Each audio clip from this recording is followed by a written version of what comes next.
Hi, and welcome to Superhero Rundown, and I cannot believe how angry you've made my child about how you're terrible at Hellboy, you absolute amateur. In actuality, we're going to be exploring themes in Hellboy, specifically fantasy and the other, fantasy effects and what happened to Hellboy 3, and Nazis. Not those Nazis. No, still not those Nazis. Not those... Actually, those are kind of Nazis. So yes, these Nazis. Okay, so let's start with Nazis so that I can end this on something that isn't that. Ugh. I don't even want to look at the comment section now that I said Nazis. We're just going to use a different word, okay? We're not going to say that word anymore. So let's see. Tyrants, no.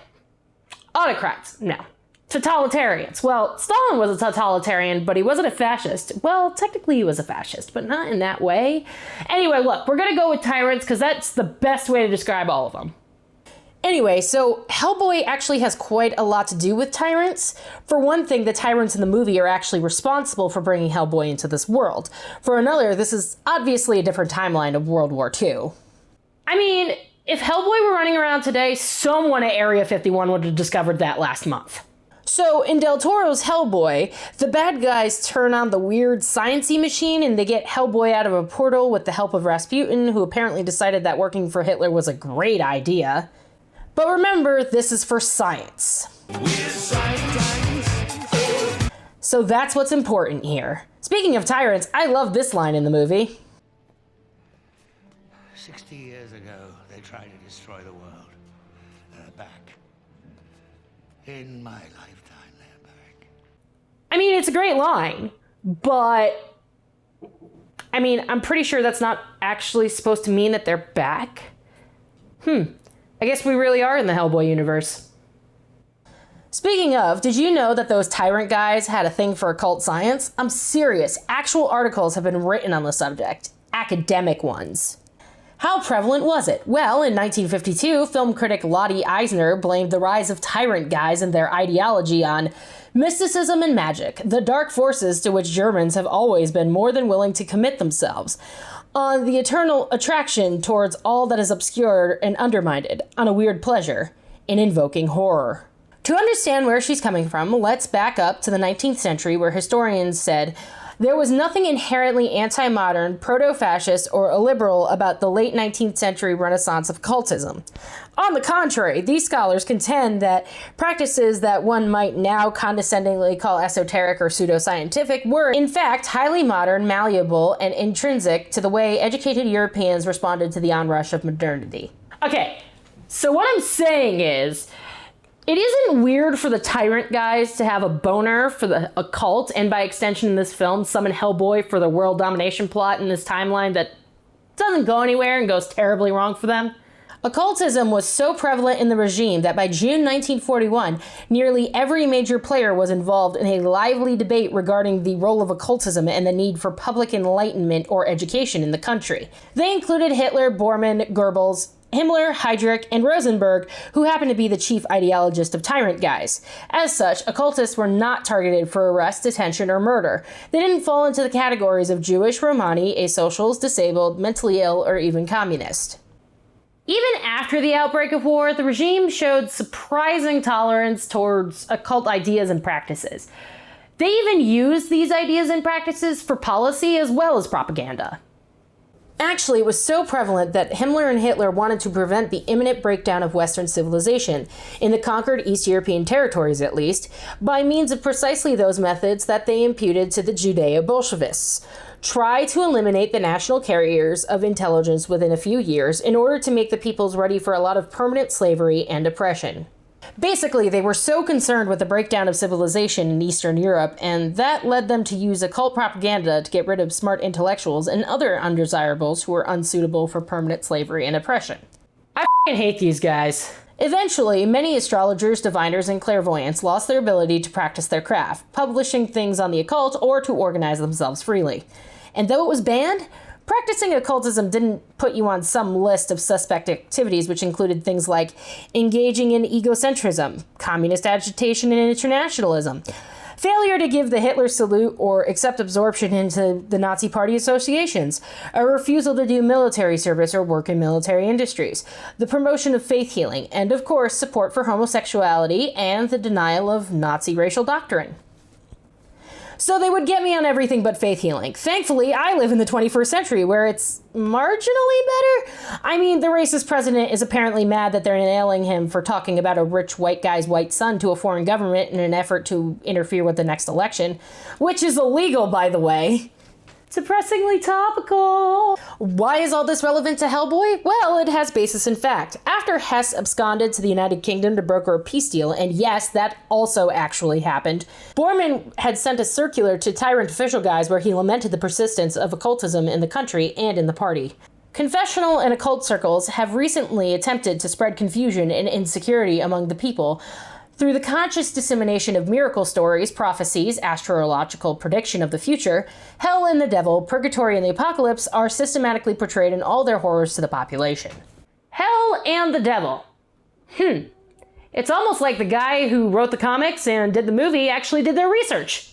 Which brings us to the fantasy effects and how they worked in establishing the world of Hellboy, both in Del Toro's vision and Marshall's vision. Joshua Meyer summed up the effects for Del Toro's adaptation in Slash Film. While the look of Perlman's Hellboy remains one of the better live-action visualizations of a comic book character there's ever been, Del Toro's films weren't slavish adaptations. More fantasy than pulp, they were arguably truer to the spirit of his filmography than to their own source material. And in my mind, that's what makes Del Toro's adaptations actually work. So how did they do the effects? It probably has more to do with Perlman and Doug Jones feeling comfortable in their makeup and the fact that Del Toro used a lot of prosthetics and CGI to blend seamlessly together. Hellboy 2: The Golden Army had 1,100 visual effect shots alone. I mean, Del Toro used practical effects like makeup, prosthetics, and animatronics, then enhanced and expanded the visual narrative with CGI. In Devilish Effects, an article by Barbara Robertson, she tells us that providing much of the action, some of the creatures, and a touch of comic book flair were 850 visual effect shots in Hellboy, created by an assortment of studios. And Del Toro didn't just go with any effects studio, he went with several of them, some doing digital effects creatures, and some doing surface models and atmospherics and simulations, like cars.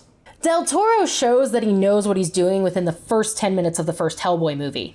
He uses a lot of fantasy tropes in his work, from the mythological to the historical, and it all works together in this beautiful cohesion. Some of the reviews for the first movie say things like, "The entertaining Hellboy transcends the derivative nature of the genre.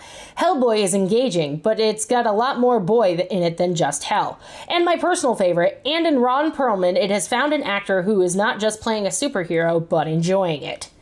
In Hellboy 2: The Golden Army ups the game. Puppetry in the story at the beginning of the film is very well done as we get more of Hellboy's childhood. It's got a very hilarious and insightful quote, God, I hate you too. which is telling not only how the platform has evolved, but we got those tyrant guys coming out of the woodwork in 2019. Not only that, but the Clockwork Golden Army is beautiful to look at. You can see the heat in the simulations, you can see them form and reform. The sequence was a massive undertaking. And despite all the work that Del Toro did, there hasn't been a Hellboy 3. I mean, there have been talks, of course, but that's what led to the Marshall reboot. So what exactly happened? According to Ryan Lamble, who wrote about Hellboy 3, the problem, however, was that studios were left with a decreasing appetite to invest in another dark, effects-laden comic book fantasy. And he illustrates that the financial crisis made studios think twice before they invest in something that might only break even at the box office. And don't forget, the destruction of Earth as related to Liz while she's saving Hellboy and the Golden Army is a compelling reason to have a Hellboy 3. The Angel of Death gave her a choice: save Hellboy and he'll destroy the world, or let him die. She chose the former. Del Toro had expressed interest in making Hellboy 3. At the time, he was working on The Hobbit, then Pacific Rim. Ron Perlman said in 2013 that Hellboy 3 needed to be twice as big as either of the first films. He elaborated, "Guillermo's vision of this resolve in the trilogy is epic in scope. Not just anyone can make this movie. It has to be someone who's no stranger to this sense of scope. For me to do Hellboy 3, it would kill me, in terms of physically demanding for a guy my age. But it's worth it because anyone who sits and listens to Guillermo's vision of how this thing ends is completely seduced. Damn, that's high praise indeed. In 2014, Del Toro had told Reddit during an AMA that, well, we don't have that movie on the horizon, but the idea for it was to have Hellboy finally come to terms with the fact that his destiny, his inevitable destiny, is to become the beast of the apocalypse, and having him and Liz face the sort of that part of his nature. And he has to do it in order to be able to ironically vanquish the foe he has to face in the third film. He has to become the beast of the apocalypse to be able to defend humanity, but at the same time, he becomes a much darker being. I don't know about you, but I really want to see that story with Del Toro and Perlman working together again. Alas, it was not to be, as he reported in 2017 that must report that 100% Hellboy 3 will not happen. But that doesn't mean that they weren't working on a reboot. I mean, it was a thing that happened. Oh, I fucking hated it. It was just utter garbage. It was terrible. And it should feel bad. Here's the thing. No one can Del Toro better than Del Toro, and I think my nostalgia for the Perlman Hellboy was clouding my judgment a little bit.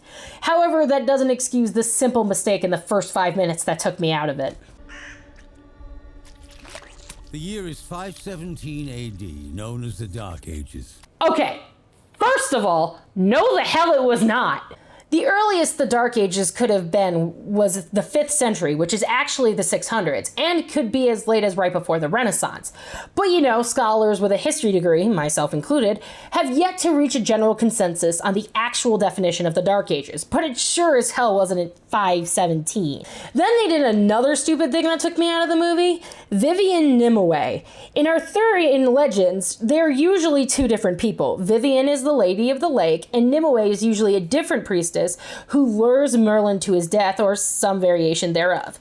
I get it, I'm nitpicking here, but these happen within the first 5 minutes of the movie, and while I'm fine with a comic book movie taking liberties, the historian in me was like, okay, hold the fuck on for a second. The other thing that took me out of Hellboy 2019 was the makeup and effects. Why is it every time someone touches the horns, they move? That's not how that should work. You guys run out of money in the first act or what? One of the things that really took me out of it was the Suicide Squad method of getting your music into the movie. Like, did we really need to do this? Every time they played a rock song, I saw the Suicide Squad getting their jollies off in that bar.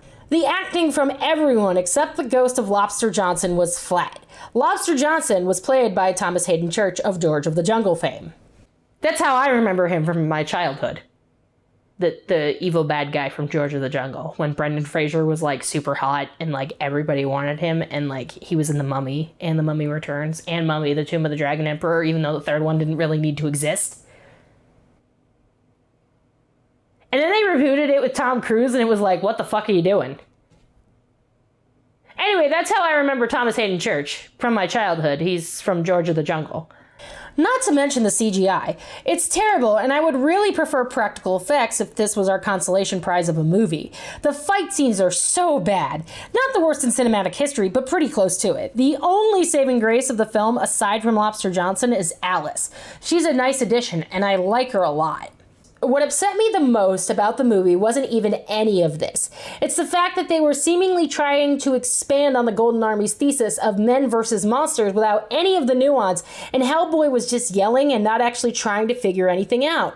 Perlman's Hellboy, even if he was boorish at times, could actually think and help his team, even when he was angry.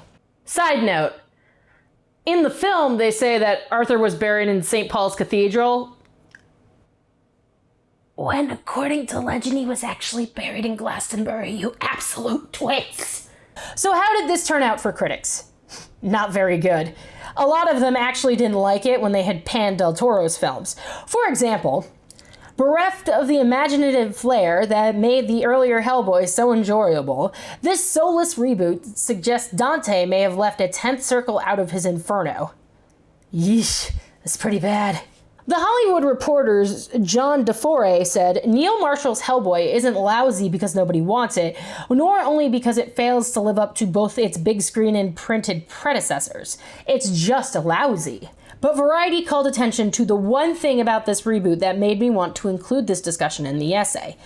A reboot is a shot of steroids, a way to take a known quantity and pump up its value. Except that there's something wrong, aesthetically, financially, maybe spiritually, with rebooting a series that hasn't begun to lose its freshness.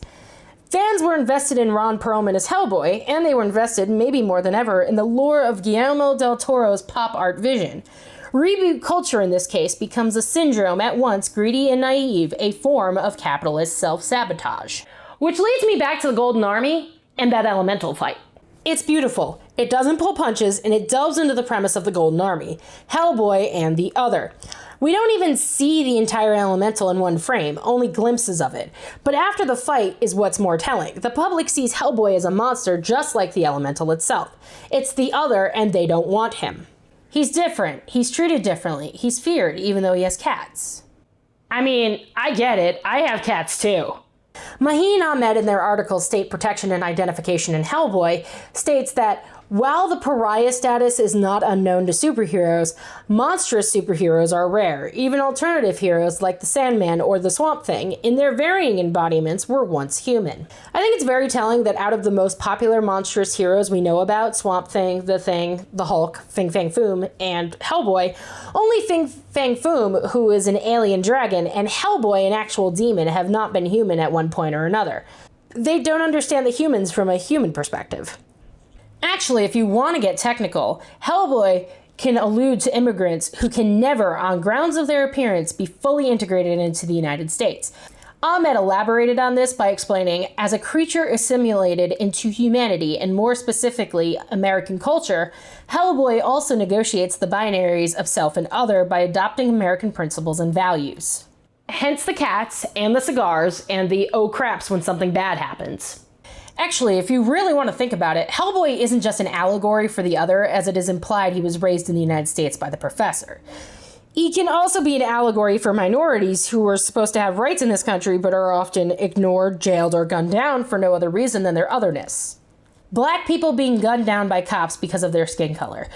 Immigrants who are jailed at the border for being illegals. Trans women of color who are killed. Trans people in general who are frowned upon just because they identify as a gender that transphobes and terps think they shouldn't identify as. Bisexuals who have to deal with people telling them they're greedy even by people in their own LGBT communities. Indigenous people who keep fighting for their fair share that government has denied them for years, as well as those who suffer from mental health issues and get stigmatized for it. All of them can look to Hellboy as an experience of their otherness. Hellboy, according to Joseph Michael Sommers, is a construction that centers on an idea of examining the interstitial narratives formed in an interplay of history, religion, mythology, and other discourses through the lens of popular narratives. As such, the film performs interstitial narratives with German tyrant guys, World War II, Cold War politics, government bureaucracy, gender, otherness, and the occult. And from the very beginning of Hellboy's appearance, he's Americanized. The Professor gives him a Baby Ruth candy bar to make friends with him. The problem that Hellboy has is the same problem the Thing from the Fantastic Four has. He can't disguise himself as an ordinary human, which brings us back to the elemental fight in Prince Nuada in the Golden Army. And it starts as Del Toro uses the narrative to show a fairy tale at Christmas time when we see Hellboy as a teenager. Using puppets, he makes the tale seem more fantastical than it actually is. The first Hellboy film ends with, "What makes a man a man? It's the choices he makes." And honestly, that's a good cliffhanger to start off the argument of humanity and the other in the Golden Army.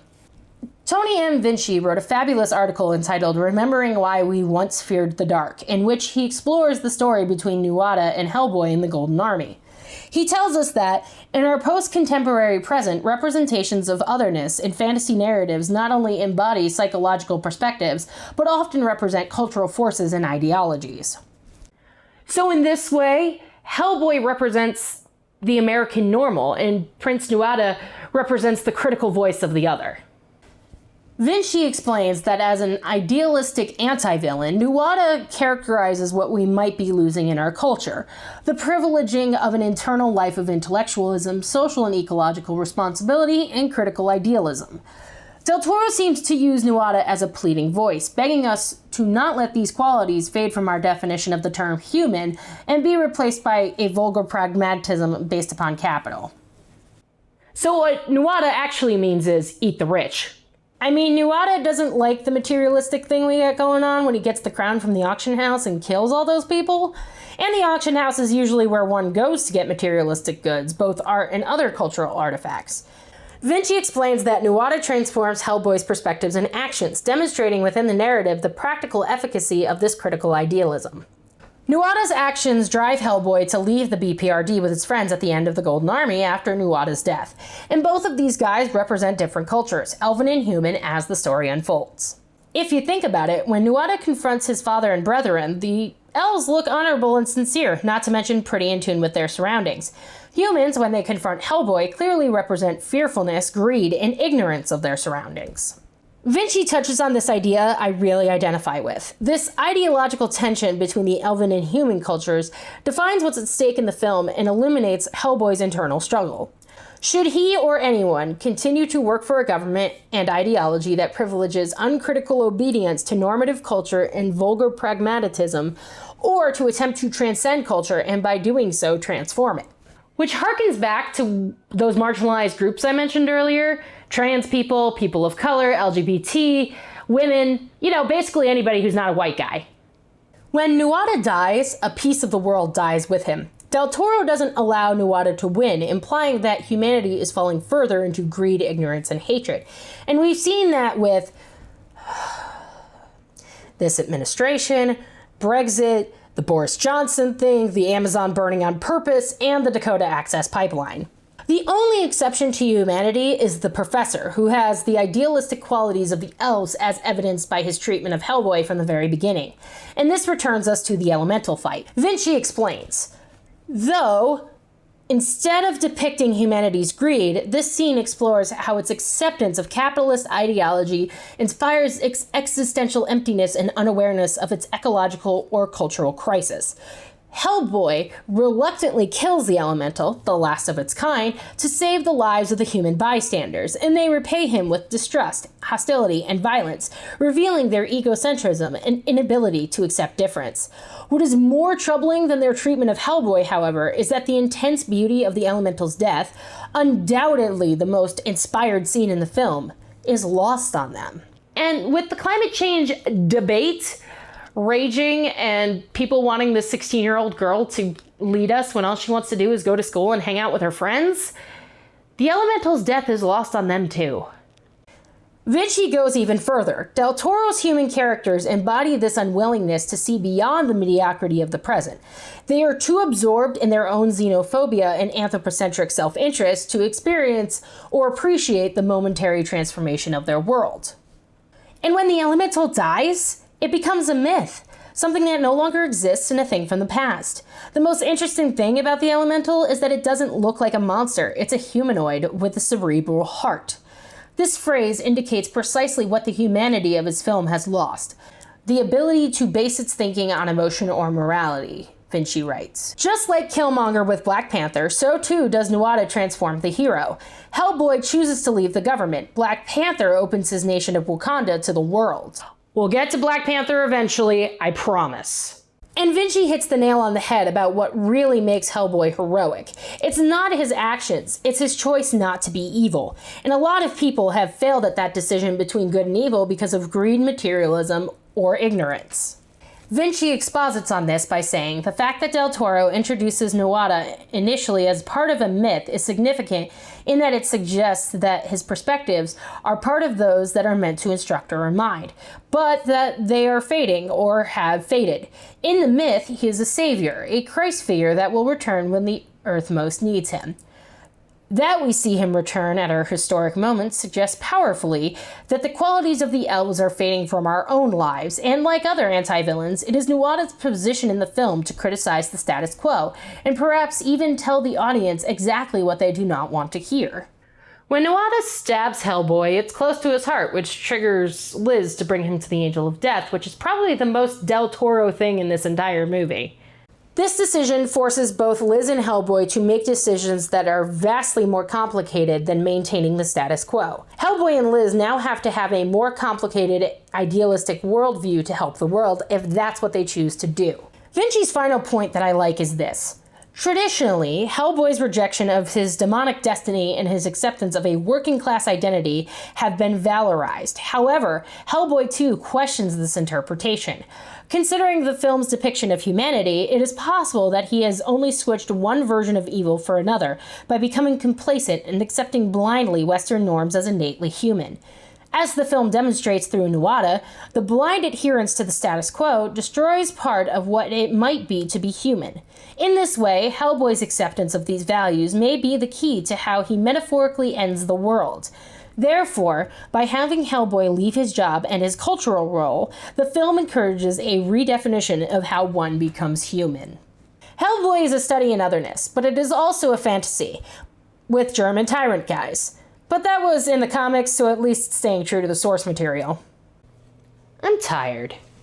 I want a better world. I want the elves back. Be like Nuada and eat the rich. Be like Hellboy and embrace your otherness. Be a good human and vote, protest, and write to change the world.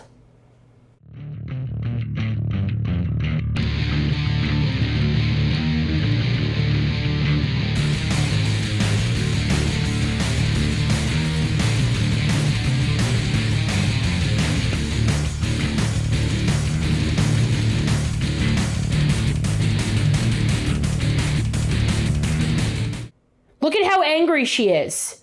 She's so pissed off that it's not Del Toro and fucking Perlman, man. Isn't that right, baby? Yeah, you want a Del Toro Perlman jam, don't you?